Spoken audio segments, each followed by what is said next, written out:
Selamat pagi dan salam sejahtera bersama saya Konstantin Pahlawan dalam Berita Pagi Sabah edisi Selasa 6 Oktober 2020. Sebanyak 122 buah sekolah harian di 3 daerah iaitu Kota Kinabalu, Penampang dan Putatan ditutup bermula hari ini. Ia berikutan pengumuman Menteri Kanan Pertahanan Datuk Seri Ismail Sabri Yaakob berhubung pelaksanaan Perintah Kawalan Pergerakan Bersyarat PKPB di kawasan terbabit yang berkuat kuasa tengah malam ini.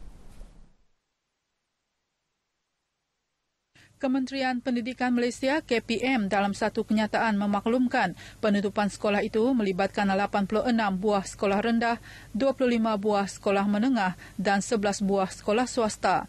Manakala sekolah lain di luar kawasan PKPB beroperasi seperti biasa.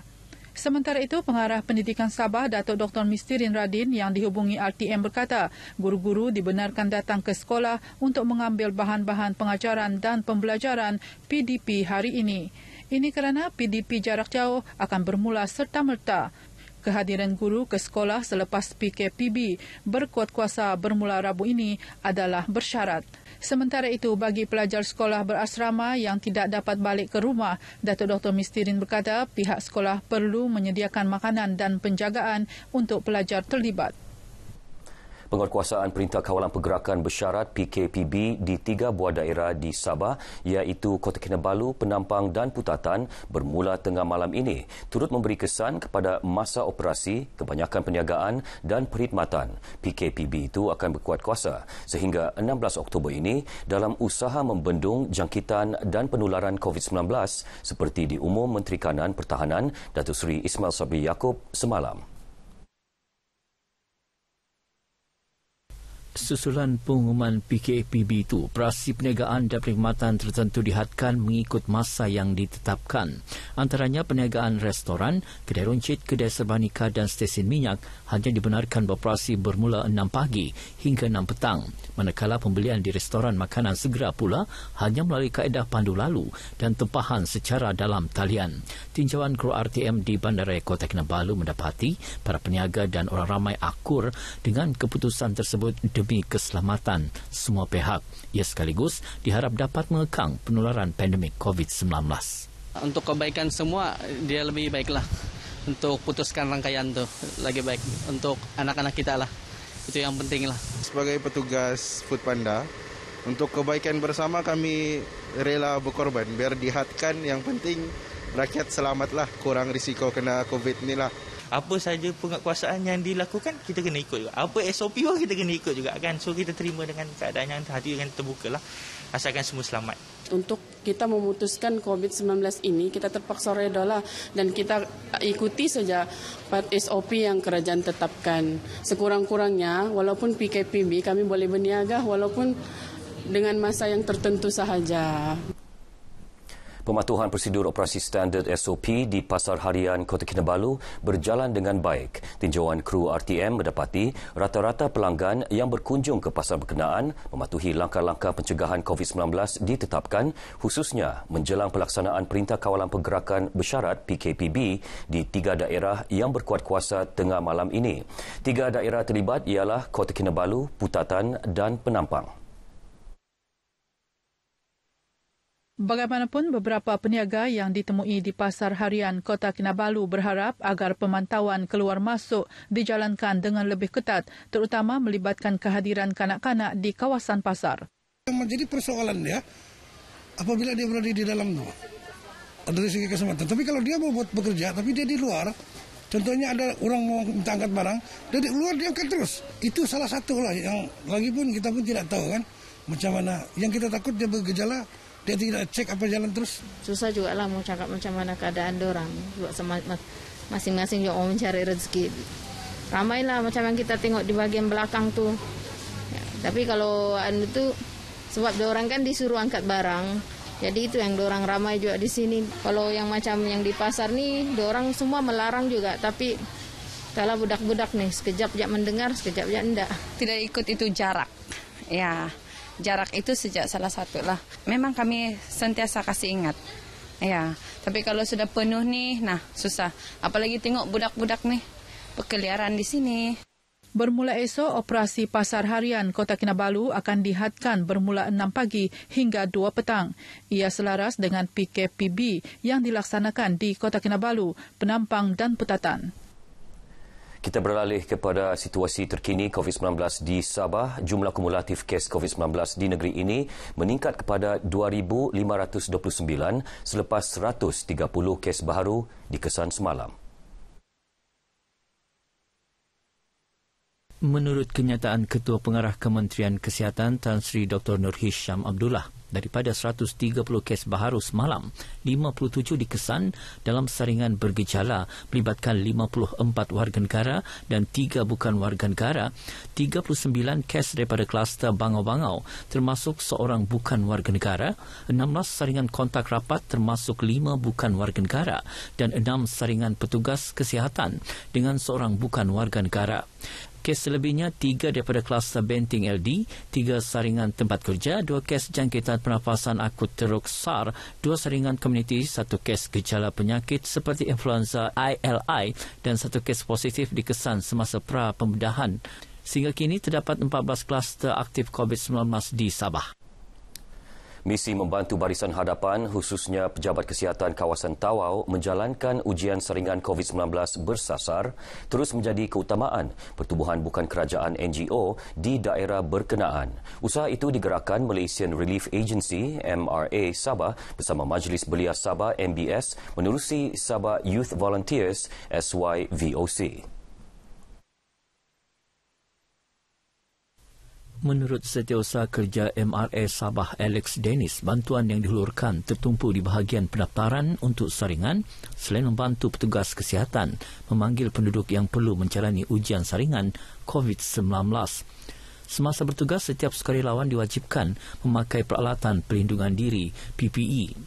Okey, sebelum ni kita menggerakkan bantuan-bantuan untuk Barisan Hadapan Keselamatan jugalah untuk SJR Sekatan Jalan Raya, dan bila masa Kementerian Kesihatan memerlukan tenaga sukarelawan, kita menggerakkan tenaga sukarelawan di kalangan belia lah di daerah Tawau ni sendiri. Beliau berkata demikian kepada pemberita ketika ditemui dalam program saringan COVID-19 bersasar di Dewan Datuk Najib Merotai Tawau. Menurut Alex, MRA turut membantu membuka khemah saringan di Pejabat Kesihatan Tawau dan di kawasan program saringan bersasar yang ditentukan pihak Kesihatan Tawau. Selain itu, mereka juga menyediakan pek tenaga untuk petugas di Pusat Kawalan Operasi Bencana PKOB dan Sekatan Jalan Raya SJR. Setakat ini, MRA telah membantu Pejabat Kesihatan Tawau dalam 4 saringan bersasar di kawasan tumpuan, antaranya di Batu 4, Batu 5, Felda Umas dan Merutai. Seramai 20 sukarelawan SYVOC terlibat membantu 25 petugas Pejabat Kesihatan Tawau dan saringan bersasar di Merutai.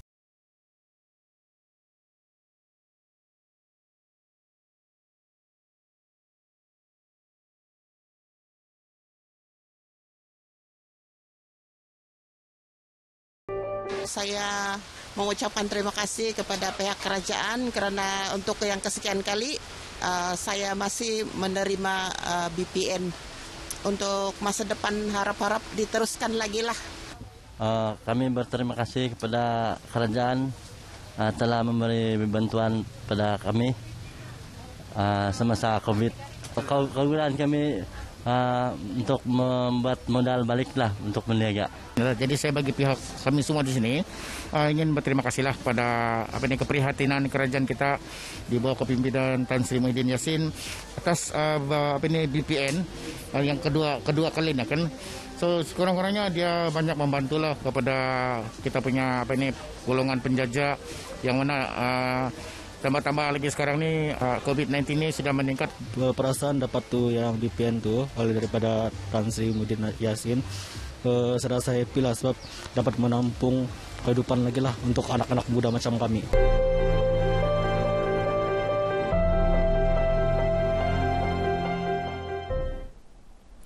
Masyarakat disanakan dinasihati agar mematuhi perintah kawalan rentas daerah yang sedang berkuat kuasa di seluruh Sabah hingga 16 Oktober ini. Ia penting bagi memastikan usaha mencegah penularan jangkitan COVID-19 mencapai kejayaan.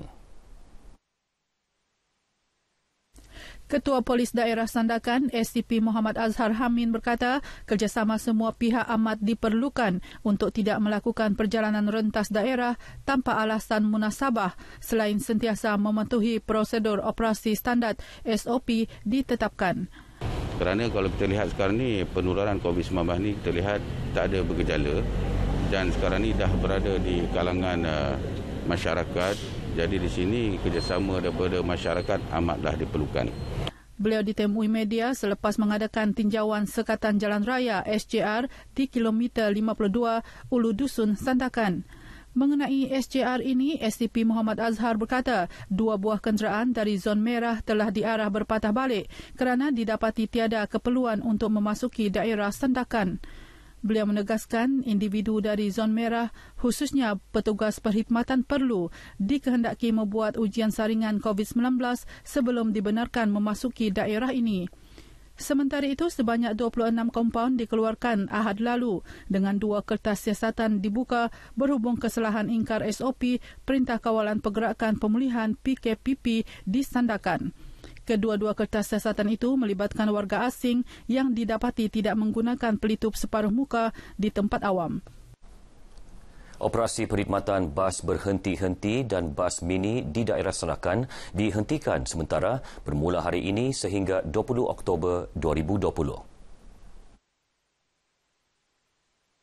Dalam satu kenyataan, pengerusi Lembaga Pelaksanaan Kenderaan Perdagangan LPKP Sabah, Datuk Chin Kim Hyung memaklumkan langkah itu diambil bagi mengekang penularan jangkitan COVID-19.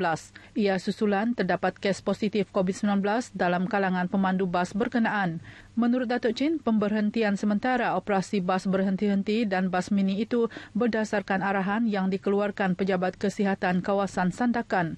Arahan itu selaras Akta 342, Akta Pencegahan dan Pengawalan Penyakit Berjangkit 1988 dan Akta Polis 1967 serta peraturan-peraturan pencegahan dan kawalan penyakit berjangkit, langkah-langkah di dalam kawasan tempatan jangkitan 2020. Justru Datuk Chin menyarankan orang ramai agar menggunakan perkhidmatan awam lain jika perlu. Sementara itu, operasi pasar malam, pasar dini hari dan pasar tamu di Sandakan juga ditutup sementara bermula hari ini. Presiden Majlis Perbandaran Sandakan MPS, Wong Futin dalam satu kenyataan menjelaskan kesemua pasar berkenaan ditutup sehingga situasi jangkitan COVID-19 terkawal. Justru beliau memohon kerjasama semua pihak agar mematuhi arahan penutupan sementara tersebut. Sekian berita pagi Sabah, budayakan norma baharu, pandemik COVID-19 belum berakhir. Saya Konstantin Palawan, salam sejahtera.